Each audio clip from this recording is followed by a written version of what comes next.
Hello, all. Everyone's doing well. Just give us a few moments for a few more folks to come in. We'll get started momentarily.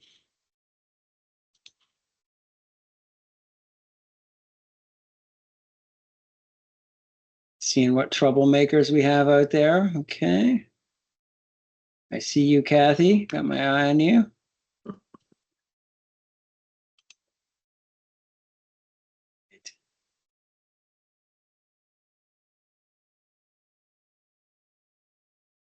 Right. Cool, folks. I think we'll jump in. I'm Chris Rickett with the Canadian Urban Institute, for those of you who haven't met before. Thanks for making some time. This is our June peer learning session. I do regret to inform that I didn't have any volunteers to be our peer sharer today. That said, we do have a packed agenda for you, so don't worry. And lots of time for questions and discussion, of course.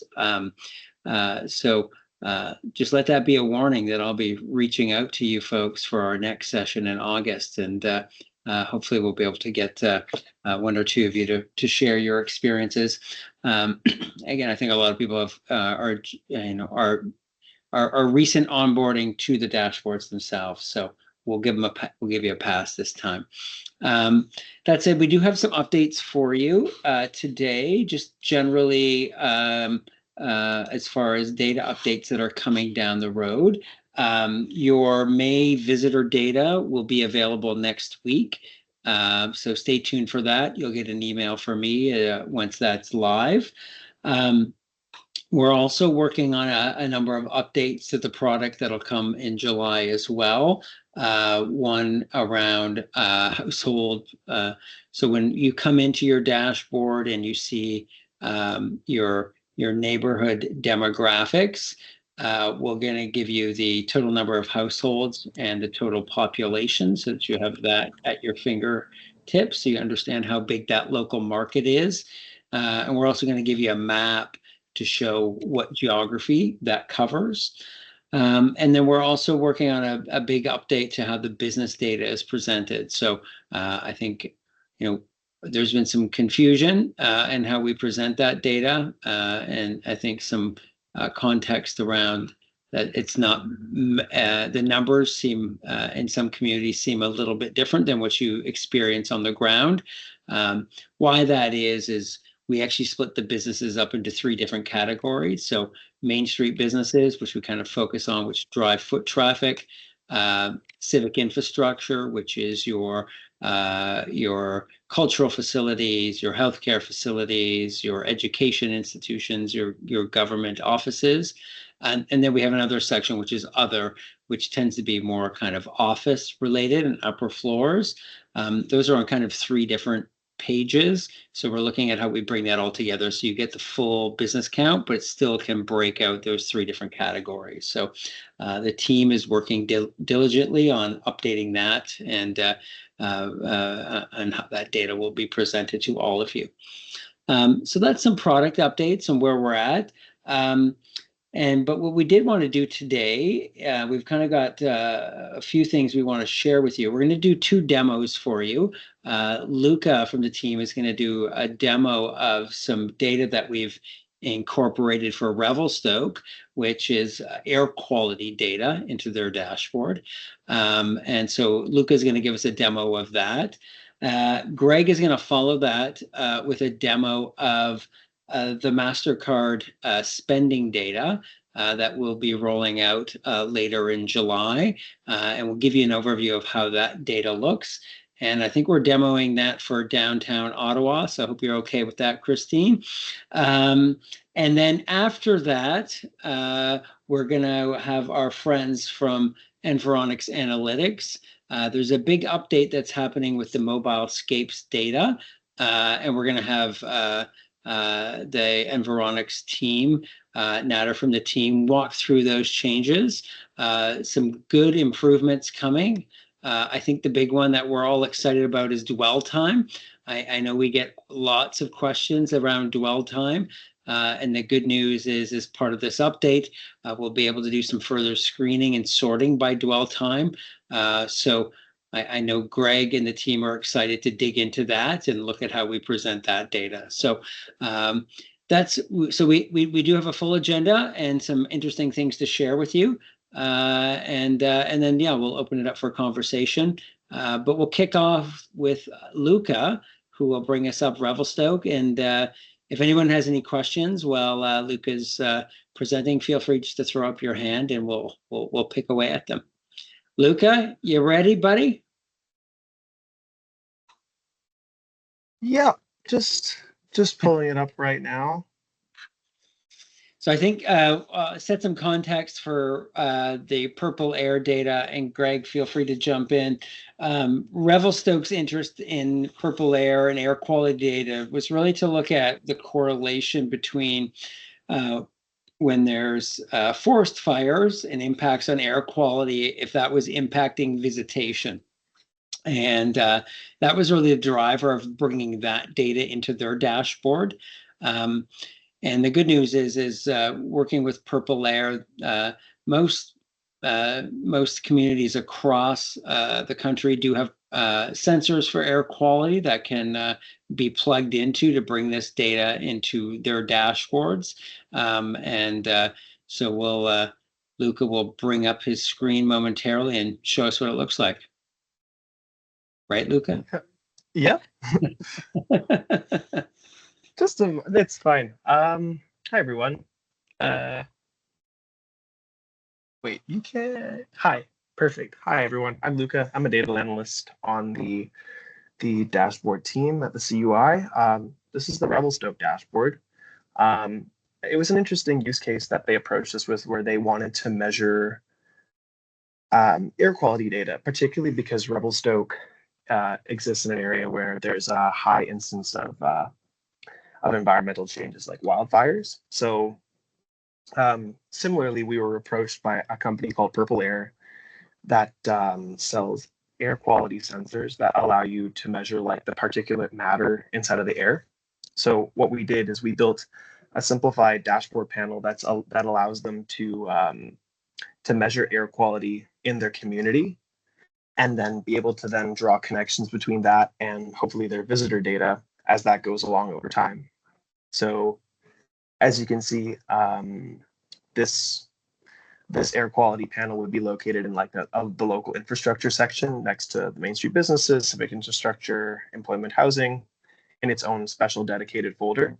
So you can see here there'll be some monthly highlights from the last update. So you can see there's there'd be like some high level updates. So particularly what we were doing is we were looking at the Air Quality Health Index to be able to measure that, because it's a simplified Government of Canada approved way of measuring this sort of thing. So what it is it's a scale from 1 to 10 that measures the air pollution levels and then how risky it is to visitors' health if they do breathe the air.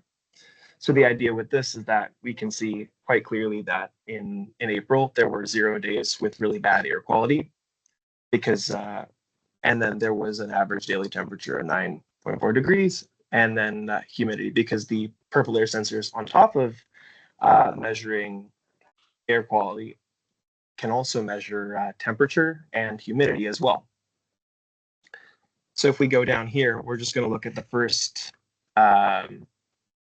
diagram. Here you can see that there's a 2-year history that we can display of different air quality scores, and then we can filter them by which days that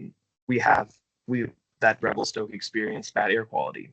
So if, say, we want to just filter to the days where there's just bad air quality, we can see there isn't actually that too many days in the last 2 years that's happened for them, which is really good news for them. Similarly, we can also filter down to days with really good air quality, and we can see that there were quite a few of those in the last 2 years, which is pretty good. The other thing as well is that you're able to also download this data and be able to analyze it yourself if you have a person on your team with that kind of data savvy. So there's that option for you there as well. If not, then we also have this really easy to use visualization. The other thing that's kind of interesting about Revelstoke that was kind of unique is that they had 3 different sub-geographies that they wanted us to measure air quality for. So within the the visualization itself, you can see on a given day what the air quality was like at each of the different sensors. So for their case, there's a sensor at City Hall, there's a sensor in a different neighborhood called Arrow Heights, and then there's a sensor at the Revelstoke Ski Resort. And on May 28th of last year, they had really good air quality for all those, which is really good. The idea with that is then you can also make connections between the different locations to see whether the bad air quality was localized to a particular area or whether it could just be an environment-wide thing that could have wider impacts on their visitation on a given time frame. The other interesting thing with Revelstoke as well is that we can show like an evolution of their average temperature over time. So as expected, higher temperatures in the summer, lower temperatures in the winter.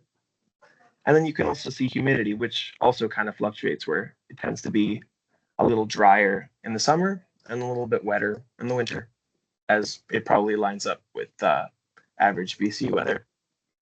And yeah, so this is a really exciting feature that we've started and rolled out to Revelstoke, and we're currently exploring how this can be useful for other communities across Canada as well. Perfect. Thanks, Luca. Any questions for Luca in that data?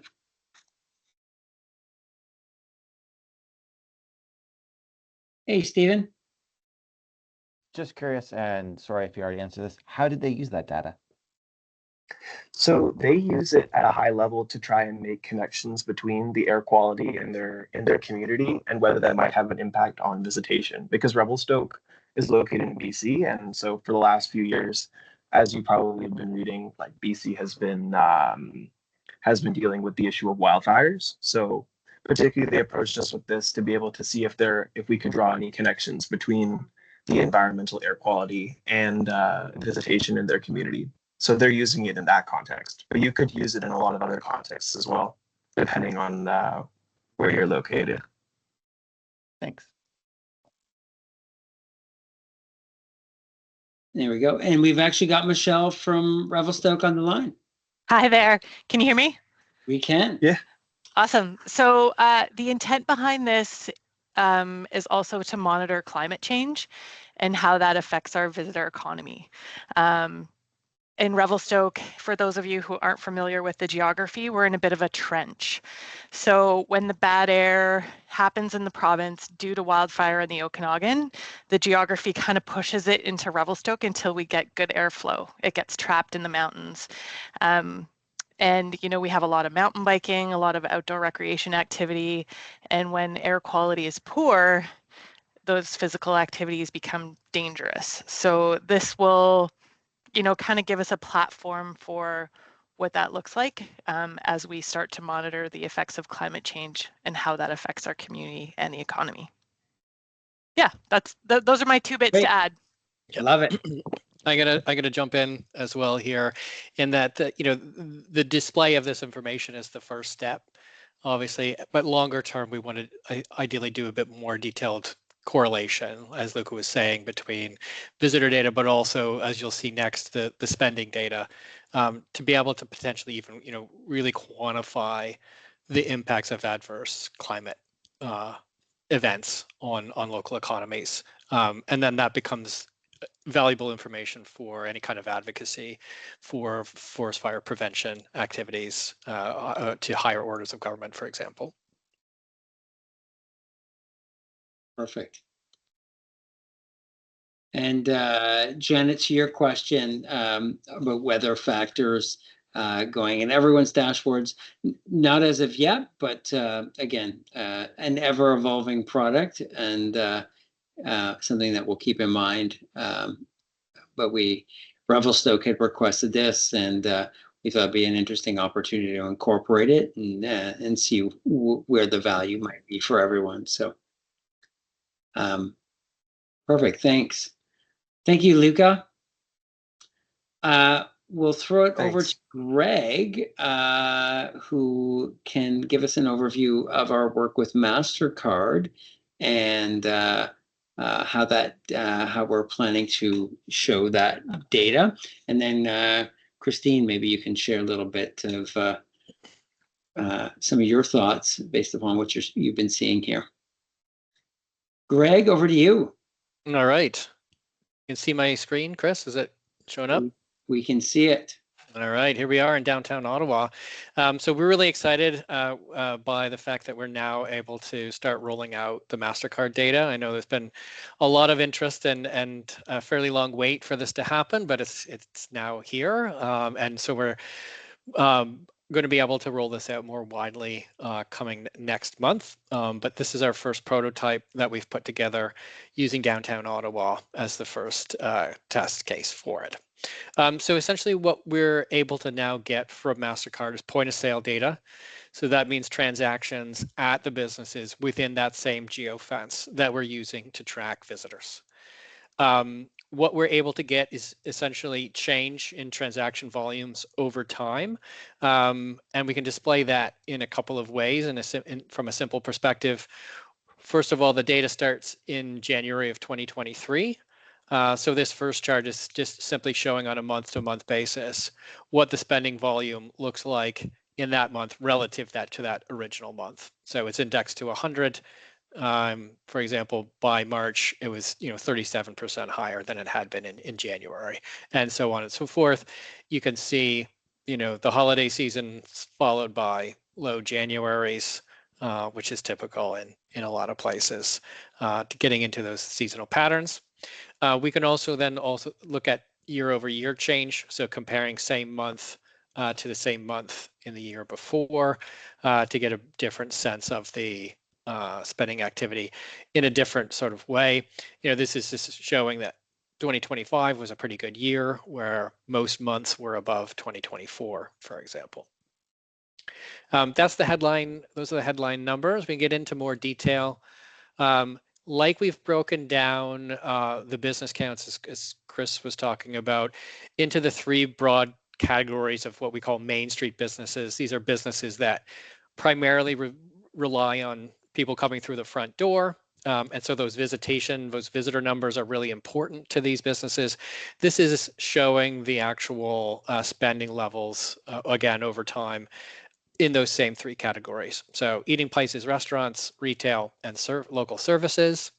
What we see generally, in this case, retail being in many ways the most volatile, with the holiday season, November, December being the peak, followed by a sharp drop off into January.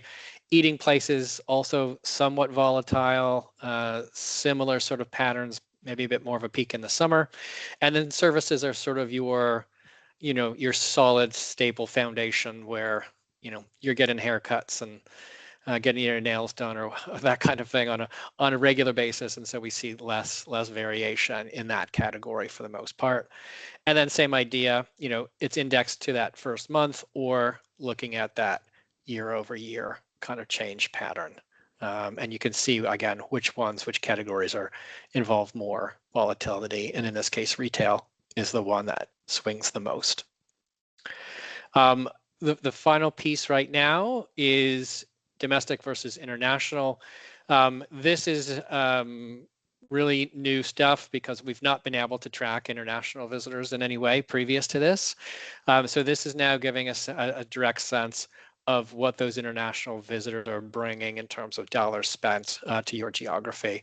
So just in those general terms, what percentage of all transaction volumes and shares were international versus domestic. We see the clear seasonal pattern with more international spending in the summer months, and it peaks at about 11% in the peak summer in this case. And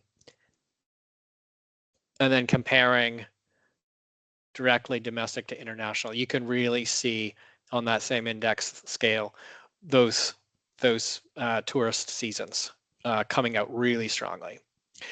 We've done, just going back to Revelstoke for a moment, we had some preliminary analysis of this data there too. It was super interesting because with the cell phone data, we saw these summer peaks happening with a lot of, Canadian tourists driving through BC, stopping in Revelstoke, and so visitation's really high in the summer months. But with the international tourism, we saw two peaks. We saw that summer peak, but then we also saw that winter ski peak coming out really clearly in that data as well. And then same again, year over year, same month to same month, understanding those patterns in a different way. This is what it looks like now. I think some of you are probably aware that we're also in conjunction with MasterCard and Veronix and Dun & Bradstreet creating what we're calling the Main Street Index of Canada. So we've selected 100 representative main streets from across the country, which we're going to be creating a monthly benchmark number, essentially using cell phone data, how many people are coming, MasterCard data, how much money they're spending, and Dun & Bradstreet is business credit scores. So what kind of strain or how healthy is are the businesses in these geographies doing? We'll be tracking that over time, but where it relates here is that we'll also be bringing those benchmarks into the dashboard. So you'll be able to see your results, your MasterCard spending relative to not only that national index of main streets, but we're also breaking it down by region, so East Coast, West Coast, Ontario, that kind of thing, as well as size of community. So if you're in the downtown Ottawa context, you'll be able to compare yourself to other big city downtowns, for example. If you're a small town, you can compare yourself against, like communities. Just to give you a bit more context in terms of what these numbers mean, is it something that's happening specifically locally that's driving the trends, or is it part of a larger thing that's happening to the national economy? So that's where it is now. We're excited to roll this out, and again, it will be starting to be available anywhere starting in July. Perfect. Thanks, Greg. Any questions? Or Christine, do you want to share some of your thoughts on, you've seen the data in a little bit more detail? To be honest, it's the first time I've seen the prototype rolled out at this level.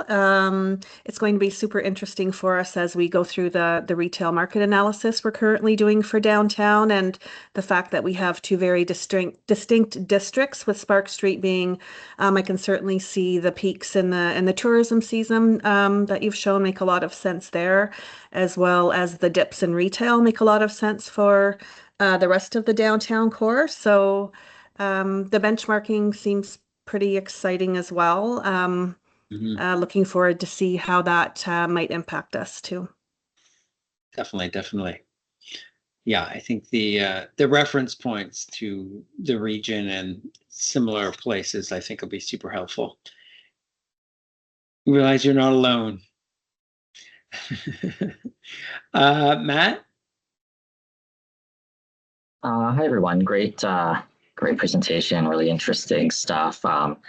Fantastic to hear that there is now at least some sort of way that we can look at tracking international visitation, even though that foot traffic number I think is really important. At least this is a start for sure. So that's fantastic. A couple of questions. My first is whether the comparison data you were just talking about that you're looking to get between, being able to compare yourself to other downtowns across the country or other neighborhoods, Ontario or across Canada, et cetera, is that through the MasterCard data inclusion, or is that or can you also see that based on foot traffic data and accessible without the MasterCard partnership? Yeah, it's going to be both ultimately. That index that we're creating will be fully public, so everyone will be able to see those big high-level numbers. But then we're also intending to bring in those elements into the dashboards directly. So you would be able to compare visitation numbers if you're just using cell phone data relative to other places that are similar to you. Great. So yeah, and then presumably, if you want to compare the spending numbers, you would need that MasterCard partnership. Right. And then my second question was with your how you're tracking with the MasterCard transaction data or spending volume. or activity. That's only looking, those numbers are only based on like people who purchase using MasterCard. That's correct. So that wouldn't include, so that's not based on like anyone who shops using Interac debit or Visa. Yeah, that's right. And that's why Okay. we're not showing nominal values, for example. Like we can't show you total spend because they don't know what the total spend sure. is, but they can see Okay. what the trends are based on their own Right. card users. And then they do. Is there? Sorry, go ahead. No, I was just going to say they do have an additional product that we're looking to integrate that works at a higher geographic scale, like a census division, ultimately, where more of those things become possible. But there's a lot of like compliance issues around how much information is accessible. You get into like specific businesses who might have an outweighed sway on some of those numbers at the very local scale. They have to be very careful about not revealing anything about individual businesses. Is there any concern with there being a challenge around if these numbers could be skewed by other factors like people moving away from MasterCard, for example? Should that ever happen? Or like, I know that Interac right now is spending a lot of money on marketing in Toronto to get people to move away from credit cards and towards Interac. Or I have no idea, but I don't know if I'm just making this up, but let's say there was a trend in general of people moving away from MasterCard and starting to get visas, for example. I guess all of those things could potentially affect the spending, what is shown from the spending activity. Yeah, and that's going to be drawn out over a period of time. So it's something that we'll keep an eye on, and we'll certainly take that question back to them and get a more precise answer, I think, in terms of whether or not they account for that or not. A lot of their data modeling is quite sophisticated from what we've seen. So I'm only guessing and hypothesizing at the moment, but I think they're factoring in some of those things. Because we've also seen, they also check for anomalies. When we first did that Ottawa data, for example, we saw a couple of huge spikes in 2 months, and they went back and found out that there was in the retail data, there were a couple of luxury pop-ups that happened, which were not indicative of sort of the overall place, and so they removed those to present the more accurate trends. So there's a lot of detail in there. We're only at the beginning of this journey, but we're quite pleased with how responsive they've been to not only answering these questions, but also dealing with them. Sure. Fantastic. Thank you. Perfect. Yeah, and I think that's the other piece of MasterCard has significant market share at the end of the day, as well as does a lot of the modeling to understand what some of those other spending patterns are. Any other questions? I think there's a few in the chat here. Matt, you just asked your question. You have to wait a second. We'll come back to you. Is it possible to extrapolate the average per transaction spend per category from the data? No, we won't be able to do that at this point. It's we're showing you the broader trend line. Can you please share an estimate of what a total downtown MasterCard spending MasterCard data represents? Following that, Greg? I think it's my sense is another market share kind of question. Yeah. I don't think we're going to get not on a location by location basis are we going to have a clear sense of what that looks like. Yeah. And then Stephanie's question, do we know the demographic profile tends to be for someone who uses MasterCard? It's a good question, not sure. But this is good stuff we could take back to MasterCard to get some further insights on who their card provider or who their card users tend to be. And yeah, we'll come back with some broader breakdown, Amanda, of what that market share looks like between the various providers. Any other questions on the MasterCard piece? Cool. Well, we're excited to show that and see, you know, of course, as part of the index and what that looks like across Canada, and seeing what those changes look like. And then, of course, we know a number of folks are going to be including that in their dashboards. If you're interested, let us know. We're going to be rolling out the first group of dashboards with those in the coming weeks. We'll look forward to getting everybody that data and getting some further insight onto what's happening in their communities from a spending perspective. Okay, well, next we're going to turn it over to our friends from Environics. Nader, you want to jump on screen here? They're going to provide us an update on Mobilescapes. Mobilescapes, of course, is the foundational piece of ultimately the visitor data for the dashboards. And Nader's going to walk us through some updates that are happening on that front. Great. Thank you, Chris, and thanks everyone for making the time today. I'm joined by Mike McDuffie on our end, who's one of the technical leads as well on the Mobilescapes product. I have a few slides I want to share with you, just take you quickly through some of the updates as it relates to the Mobilescapes suite of products that we have. So give me a moment to share my screen. There we go. Everyone should see my screen now. We can see it. And we should be in presenter mode, yeah?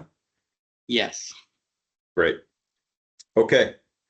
The thesis of it is a larger device universe, greater stability, more capabilities. Okay.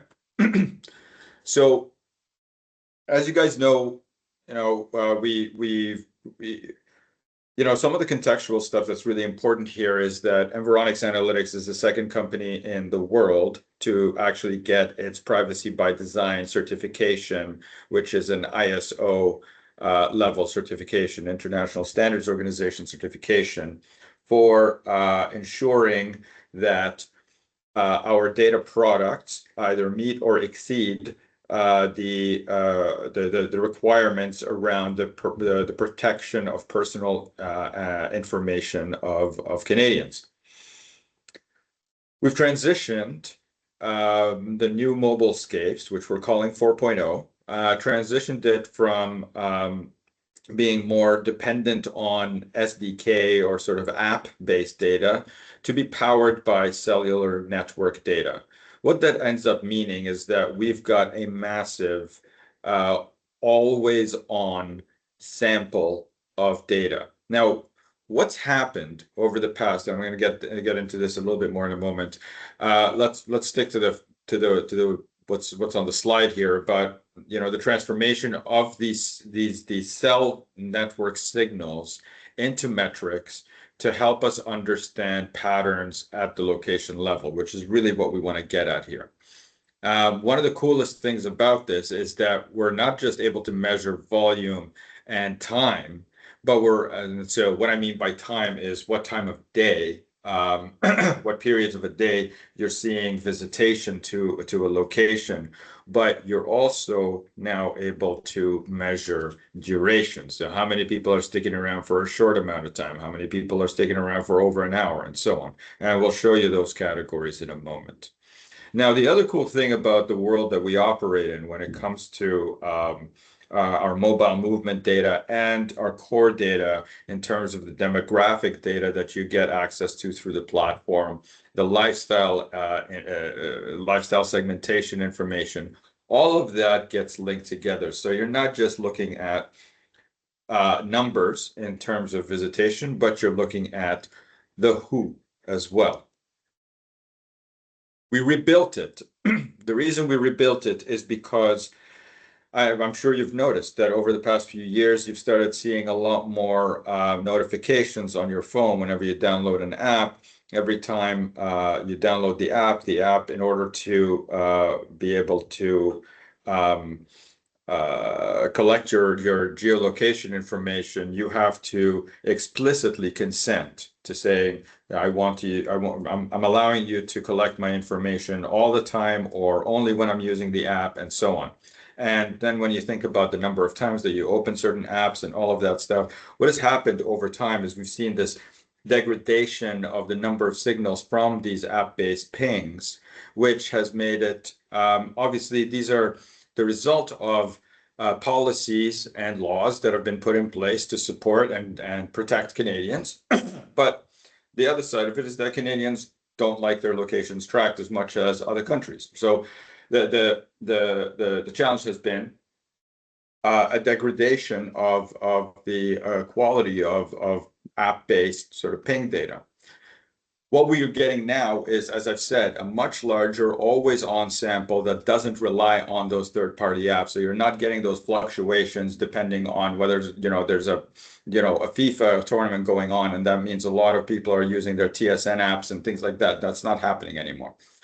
We introduced this new product or this new way of leveraging mobile data in 2024, and now it's become truly sort of foundational.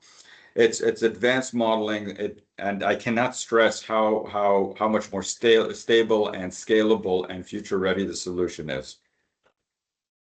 So, as I said, I really want to emphasize this point: always on coverage, advanced volume estimation for modeling that separates signal from noise, and that means your month to month and year over year trend lines become a lot more stable, a lot more representative of what's truly happening. Your data anomalies are reduced. You're seeing much more smoothed out numbers that make sense, because in the cases of things like luxury pop-ups, you might see some spikes that, or some conversely some dips that that don't make sense in accordance with the trend. So that stuff is becoming much more effectively identified, and when the anomalies don't make sense, they're smoothed out, and when they do make sense, they're explored more deeply. And again, I want to emphasize the privacy by design component.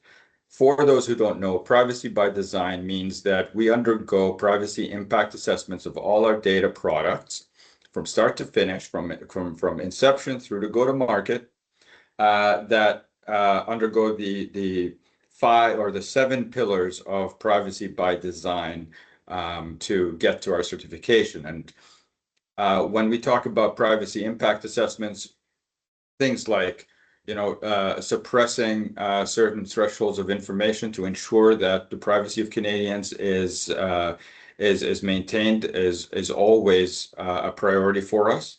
And that becomes less of an issue when you have such a massive universe of devices from which to work with.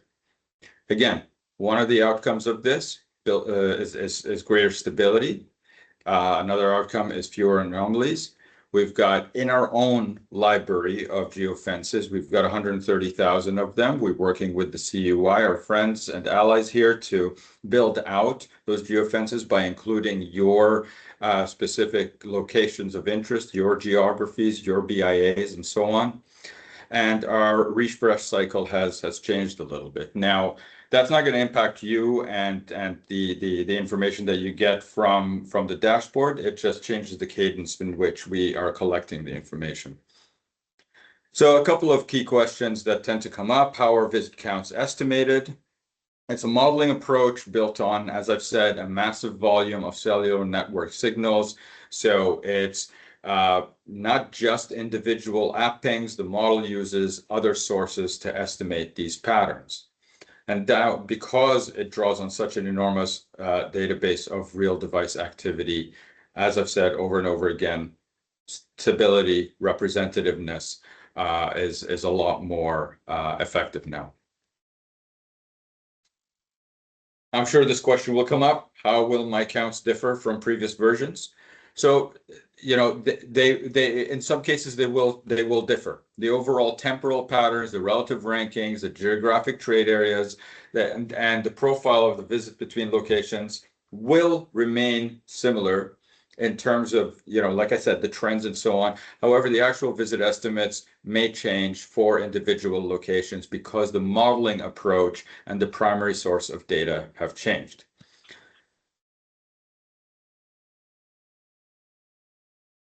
Now, the good stuff here is what's going on, what's new.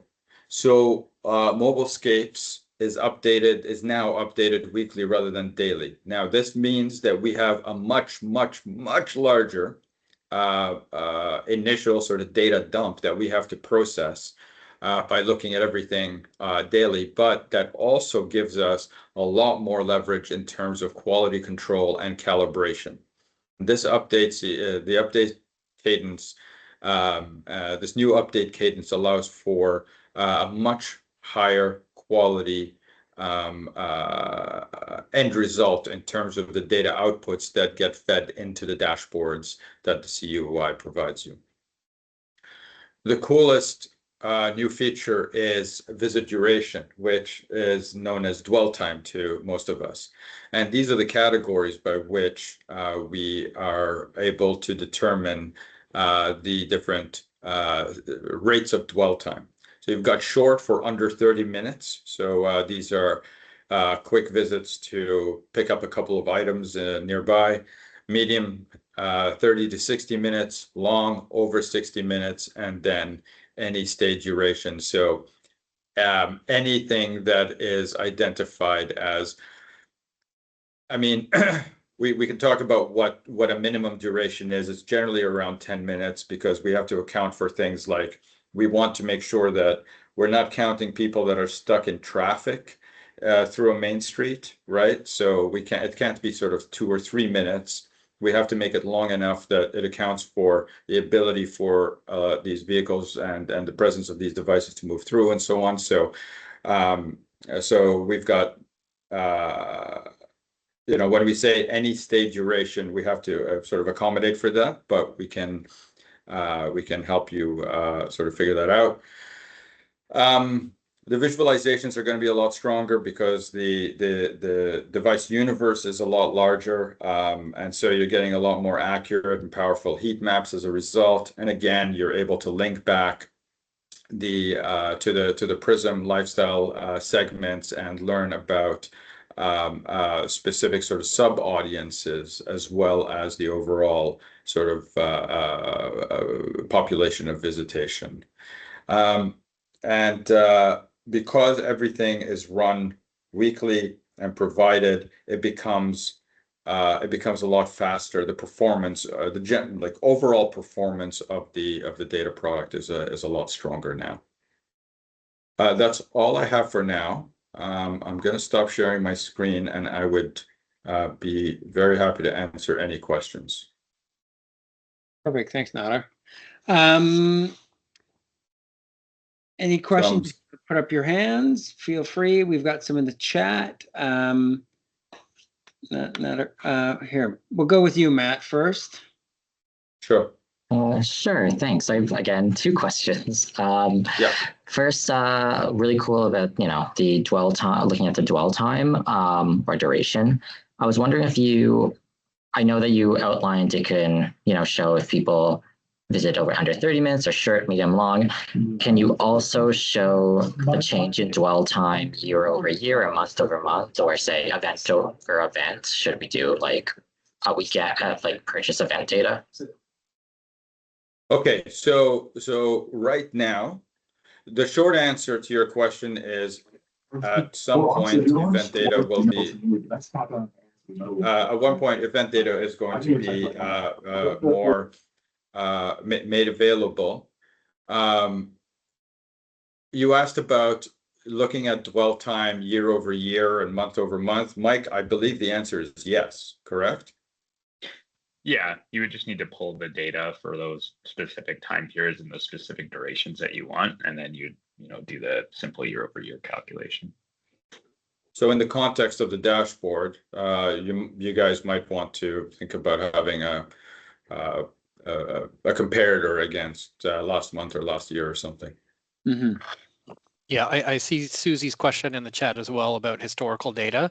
And we're always going to be providing all of the historical data on the same methodology. So there won't be anywhere on the dashboard a break from one methodology to the next. We're going to update everything based on the new methodology. So you won't have to deal with that. We're also definitely working towards doing more of these historical comparisons, not just in the trends of the visitors, but also, saying like, what did the PRISM categories look like last year to this year? We could do the same thing for dwell times. Yeah. That's fantastic. And yes, if we end up doing, when we end up making our way over to getting event data, then I think to be able to include that dwell time percentage change, I think would be really cool. Or if it's weekend to weekend, let's say, or I don't know. And then my second question was, I was wondering if you could maybe clarify why we're unable to access, or why Environics isn't able to access the international data. Okay. They're different beasts, right? International data. So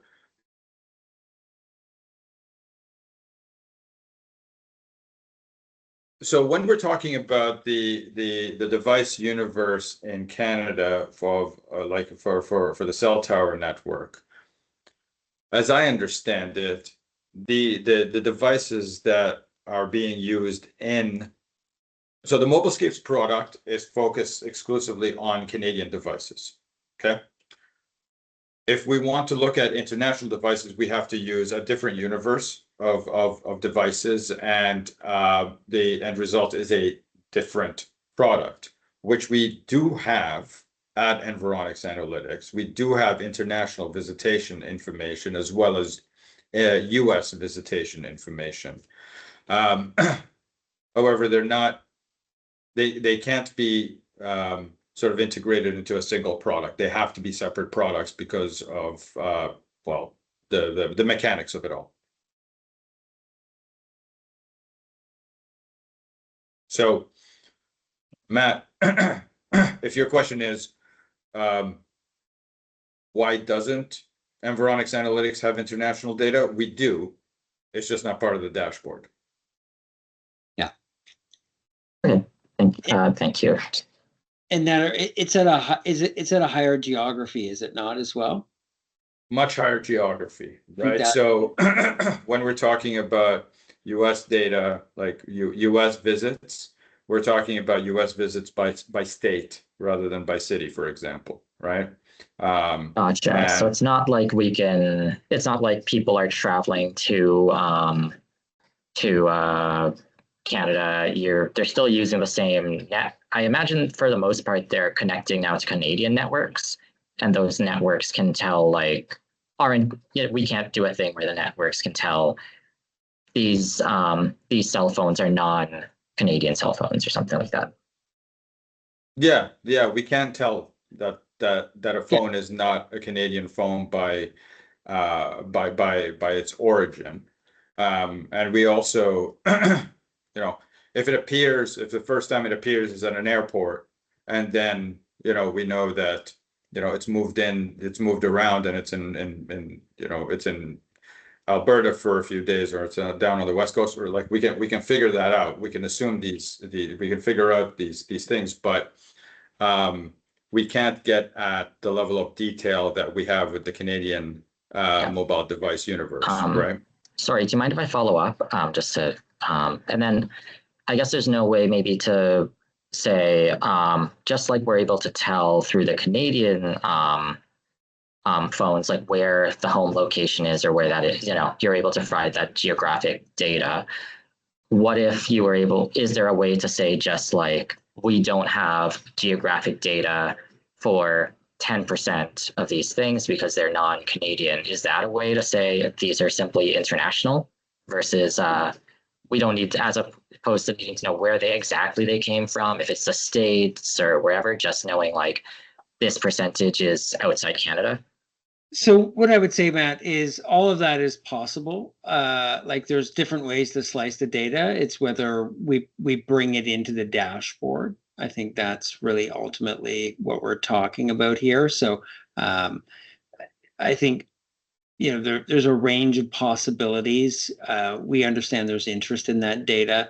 It's something we can take back and look at as we look at the future product development pipeline. So and we can look at the different ways that could be ultimately presented. Appreciate it, and I don't want to add more work Yeah, or no, anything. no, I'm cool. hoping it Like, could be no, a no. simple thing, like Yeah, no, so like, we don't need I like think, details, just knowing what's outside.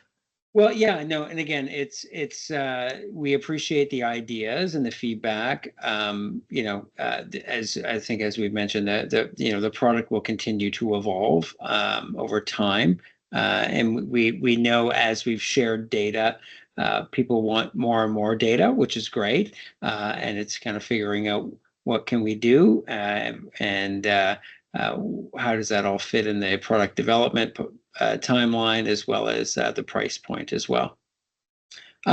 We've got a few minutes left here and a few other questions. And maybe we can speak to this because it is something that we get asked a lot around mode of travel. But the question from Mike is, can Mobilescapes determine mode of travel, transit vehicle, bike, and walk? Maybe just start with that, Nader. Yeah, so with this version, again, I think what you just said, Chris, and that it's all possible. That is also true in terms of determining mode of transportation and so on. We do this kind of work for some of our custom clients like regional transit agencies and so on to help them understand the different types of mode of transportation that visitors are using. So the short answer again is we can do this. It just depends on everything from feasibility to timeline to resourcing and costs. Yeah, and I think it's always important to realize, we of course have the dashboards, which all of you have, but we also do more detailed research studies and can dig into some of these specific questions that are for your downtown specific, as outside the work of the dashboard, of course.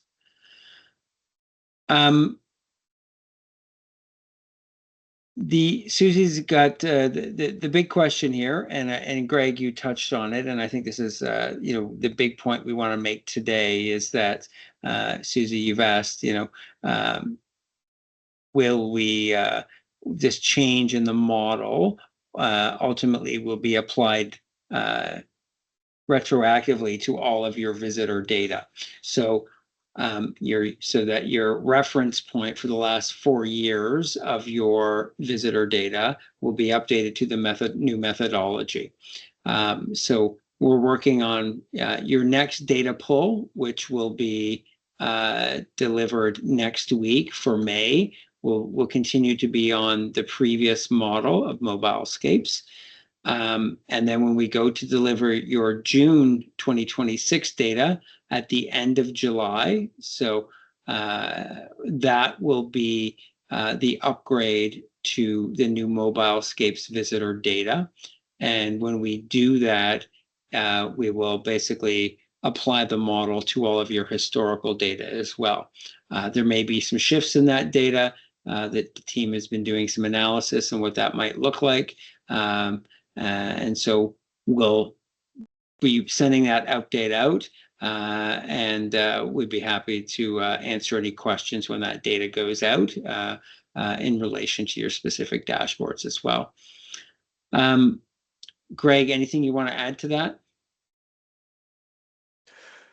Not specifically, just generally really appreciate all of these questions and feedback. I think as you've seen in the last hour, none of it's easy. It's hard, and we're continually trying to make it better. But again, we can only do that if we hear from you what's important, what's actually helping you do the jobs that you're doing, and what kinds of information will help you do that. So keep these questions coming, keep coming back to these sessions, and keep pushing us to do more and better. And we'll do that with our partners to the best that we can, and making sure that everyone's got as much value out of the dashboards as they can.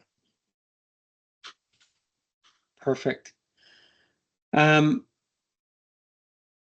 Thanks, everyone. We appreciate your time. Thanks, Nader and Michael, for your time from EA and your continued collaboration. Lots of good questions, lots of good ideas. We're always open to digging into those with each of you, specific to your project, to your communities.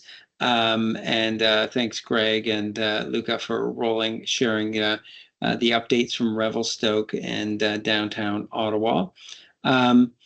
Susie, you got one more closing remark?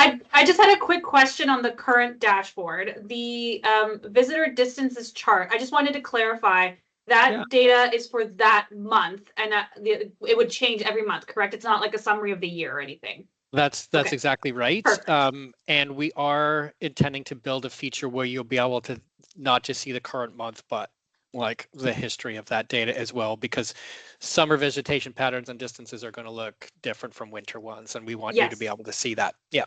Okay, great. Thank you. For sure. That's been a well-requested feature, so we'll get there, Susie. Cool. Again, thanks everyone for your collaboration. If anybody's interested in sharing their dashboard and their work as part of our next call, let me know. And we'll be in touch early next week with your May data. So get excited to see what happened in May. Seems so long ago now, right? All right. Have a good day, y'all. Bye-bye. Thank you.